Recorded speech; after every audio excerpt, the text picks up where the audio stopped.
அஸ்ஸலாமு அலைக்கும். Welcome to Nisa kitchen.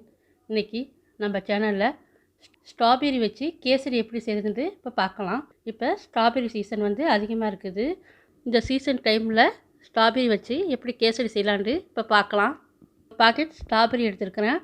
அதனால் கழுவிட்டு இந்த மாதிரி சின்ன சின்னதாக கட் பண்ணி எடுத்து வச்சுருக்கிறேன்.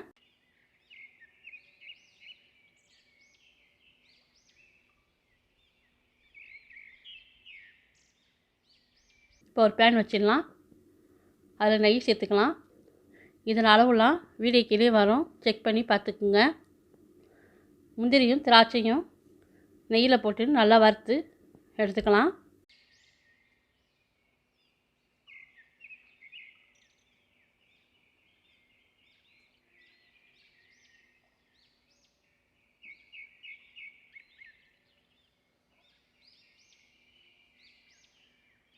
இப்போ இதை எடுத்து தனியாக வச்சிடலாம்.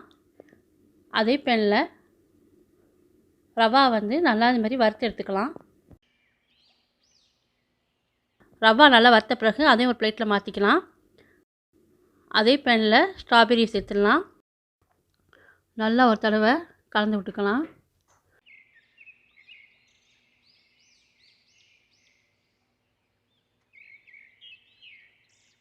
கலந்துட்டு தண்ணி சேர்த்துக்கலாம்.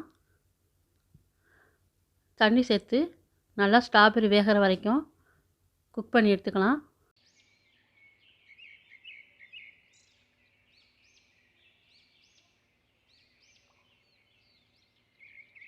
இப்போ ஸ்ட்ராபெரி நல்லா வெந்து ரெடி ஆகிடுச்சு.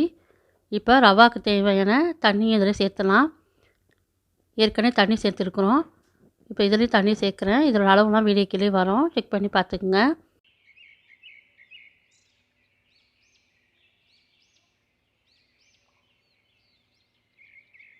ஸ்ட்ராபெரி நல்லா வெந்து ரெடி ஆகிடுச்சு.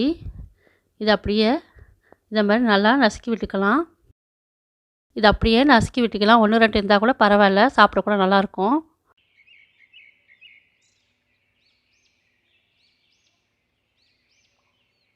இப்போ ஸ்ட்ராபெரி நல்லா வெந்து நல்லா நசுக்கி விட்டாச்சு. இப்போ ரவா இதில் சேர்த்துடலாம்.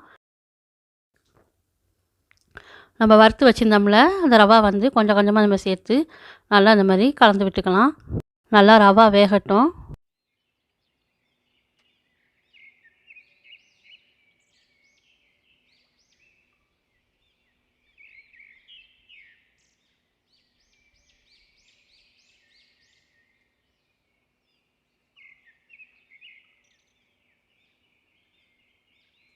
இப்போ இதுக்கு தேவையான சீனியை சேர்த்துடலாம். சீனியை சேர்த்துட்டு நல்லா ஒரு தடவை கலந்து விட்டுக்கலாம்.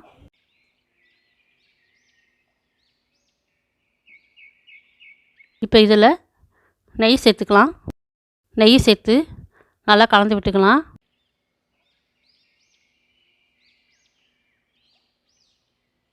கடைசியில் நம்ம ரெடி பண்ணி வச்சுருந்த முந்திரி திராட்சையை இதில் சேர்த்துக்கலாம். ரொம்ப டேஸ்டியாக ஸ்ட்ராபெரி கேசரி ரெடி ஆகிடுச்சு. இந்த டேஸ்ட் ஸ்ட்ராபெரி பழம் இருக்குல்ல, அந்த பழம் டேஸ்ட்டில் நல்லாயிருக்கும். இனிப்பு புளிப்பாக உள்ள அந்த டேஸ்ட்டு கிடைக்கும். நீங்களும் அந்த ஸ்ட்ராபெரி வச்சு இந்த மாதிரி கேசரி செஞ்சு சாப்பிட்டு பாருங்கள். இந்த வீடியோ பிடிச்சிருந்தா லைக் பண்ணுங்கள், ஷேர் பண்ணுங்கள். மறக்காமல் நிசா கிச்சன் சேனலுக்கு சப்ஸ்கிரைப் பண்ணிக்கோங்க. அடுத்த ஒரு வீடியோவில் பார்க்கலாம்.